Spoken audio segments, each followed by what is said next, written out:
አንዳንዶቻችሁ የት ሀገር ነው ያለሁት ብላችሁ እንድታስቡ ያደረጋችሁን ፕሮግራም ያዘጋጁልንን ሰዎች ማመስገን እፈልጋለሁ።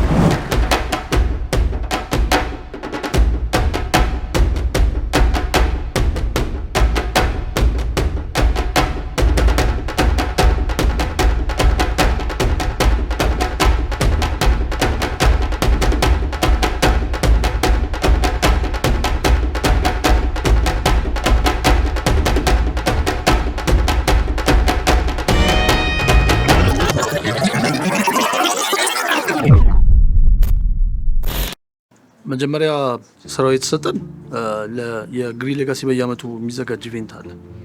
ለሱ ኢቬንት ማስጀመሪያ ከተለያዩ ድርጅቶች ጋር ኮላቦሬት አድርገን አንድ ዩኒክ አይዲያ ማምጣት እና እሱን ኤክስኪዩት ማድረግ ነው የተሰጠን ስራ። ኢንስፓይሬሽኖቹን ከሶስቱም ካምፓኒዎች ጋር አንድ ላይ በመሆን ኢንስፓይሬሽኖቹን ፈለግን። ኢንስፓይሬሽኖቹን አንድ ላይ ካየን በኋላ የኛ የስሪዲ እና ኮንሴፕት ዲቨሎፕመንት ዲፓርትመንታችን ኪኪን አደረገ ማለት ነው። እነሱ ገቡና ኢንስፓይሬሽኖቹን ወደ አንድ ደረጃ ላይ ማውረድ ነው ስራቸው። እነሱ ዳት ሚንስ ስኬች እናደርጋለን ስቴጁን፣ ከዛ እሱ ላይ በደንብ ብሪፍ እንሰጣጣለን።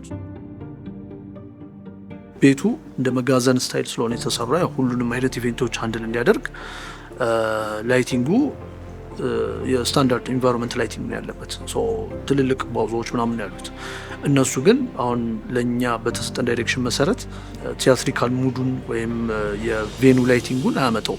ስለዚህ እኛ የምንሰራው የስቴጅ ኮንሴፕት ክሬቲቭ ኮንሴፕቱ እሱን አኮሞዴት የሚያደርግ መሆን አለበት። ስለዚህ በዛ መሰረት ነው የቤቱን ዲዛይን ደግሞ ክሬቲቭ ኮንሴፕት ዲቨሎፕመንቱ ላይ አድ ያደረግ ነው ማለት ነው።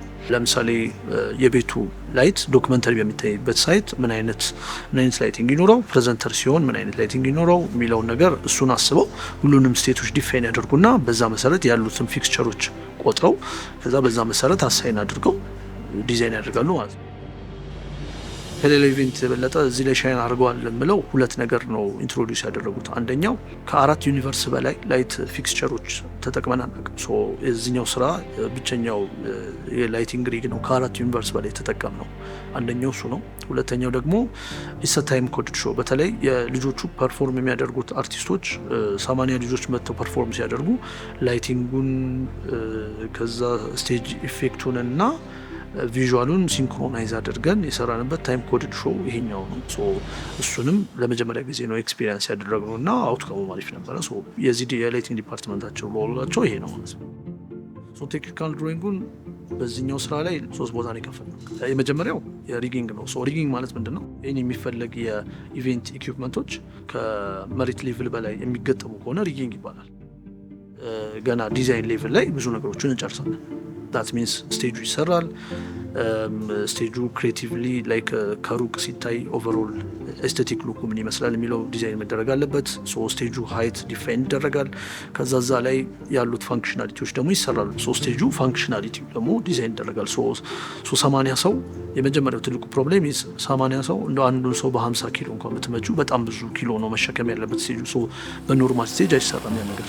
ስለዚህ በሌየር ትረስ መጠቀም ነበረብን። ሌየር ትረስ በእንጨት ርብራብ ተደርጎ ከዛ ላይ ደግሞ 8 ሚሜ 12 ሚሜ ቲክነስ ያለው ፕላይውድ ተጠቅመን ነው ለመስራት የፈለግ ነው።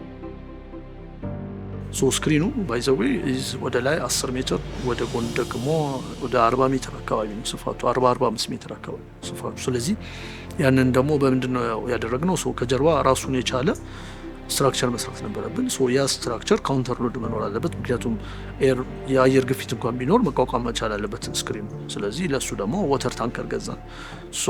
ለዚህኛው ስቴጅ ወደ 8 ወተር ታንከር ካልተሳሳትኩ መሰለኝ የገዛ ነው። እሱን ወተር ታንከር ከጀርባ እንደ ካውንተር ሎድ ተጠቅሞ ውሃውን ሞላ ነው። ስለዚህ ቲፕ እንዳያደርግ አድርገን ለመስራት ነው ቴክኒካል ድሮይንግ የተሰራው ማለት ነው። ሌላኛው ፌስ የምናደርገው ፕሮብሌም ኢዝ በአራተኛው ቴክኒካል ድሮይንግ ከቨር ለማድረግ የሞከር ነው። እሱ ደግሞ ፓወር።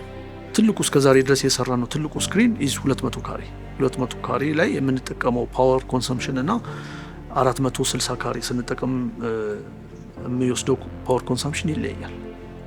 ቢኮዝ ኦፍ ዳት እንደ አዲስ ፓወር ቦክስ መገንባት አለብን። እኛ ጋር ያሉት ፓወር ቦክሶች ተደምረው ራሱ እሱን ያህል አውትሌት የሚያወጣ ፓወር አይሰራልንም። ስለዚህ እሱን ዲዛይን ማድረግ ነበረብን። ግን ኦቨርኦል ሾው በጣም ባሪፍ ነው ያለፈው። በተለይ ያው በጣም እኛ የምንጨነቀው ቴክኒካሊ ምንም አይነት ኢሹዎች እንዳይኖሩ ኮንትሮል ማድረግ ነው። ሶ ለሱም በተለይ ቴክኒካል ሄዶቹ ሁላችንም ቆመን ያው ኢንተርኮም ላይ ዲስከስ እያደረግን ነው እያንዳንዱ ሾው ኤቭሪ ሚኒት ያለፈው። ዳት ሚንስ ላይቭ የተወሰኑትን ነገሮች እያስተካከለን ምን እያለን ነው የሄድ ነውና ኦቨርኦል ሾው በጣም አሪፍ ነበር።